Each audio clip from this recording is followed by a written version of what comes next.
রাজ্যের বিরোধী দল নেতা শুভেন্দু অধিকারী কেবলমাত্র হিন্দুদের বিধায়ক। বুধবার সন্ধ্যায় নন্দীগ্রাম 1 নম্বর ব্লকের সোনাচূড়াতে শিবরাত্রির অনুষ্ঠানে প্রকাশ্য সভায় দাঁড়িয়ে কথা ঘোষণা করেন। তিনি বলেন, আমি শুভেন্দু অধিকারী, আমি সকলের বিধায়ক নই। হিন্দুরা আমাকে এমএলএ করেছেন, আমি হিন্দুদের বিধায়ক। আরও মন্দির গড়ব। সোনাচূড়াতে 3.5 বিঘা যে জমি আছে, 6 এপ্রিল সেখানে রাম মন্দিরের নির্মাণ কাজ শুরু করব। শুভেন্দুর এই বক্তব্যে জোর বিতর্ক শুরু হয়েছে রাজনৈতিক মহলে।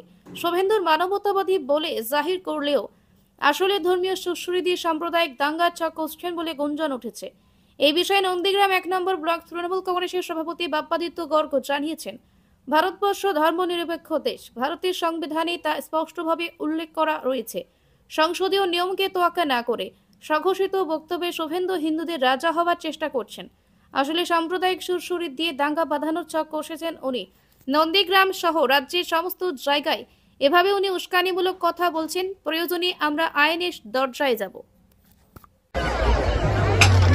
ওটা জনৈক কেস, সিবিআইয়েরও কাজ নেই, তো স্পেসিফিকই তো একবারে পরিষ্কার, সবাই জানে।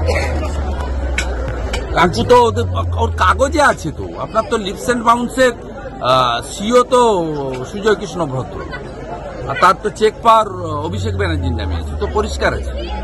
বলছি উনি সঞ্জয় বোসকে দিয়ে চিঠি না দিয়ে বরঞ্চ সিবিআই এগেন্স্টে চিঠি করুন না, ক্ষমতা থেকে। বলছি আজকে মহুয়া মিত্র বলেছে মানিক ভট্টাচার্যকে রঘু ডাকাতের সঙ্গে তুলনা করেছে দলীয় বিধায়ক। ওটা ওদের নিজেদের গোলমাল, আমি বলতে পারবো।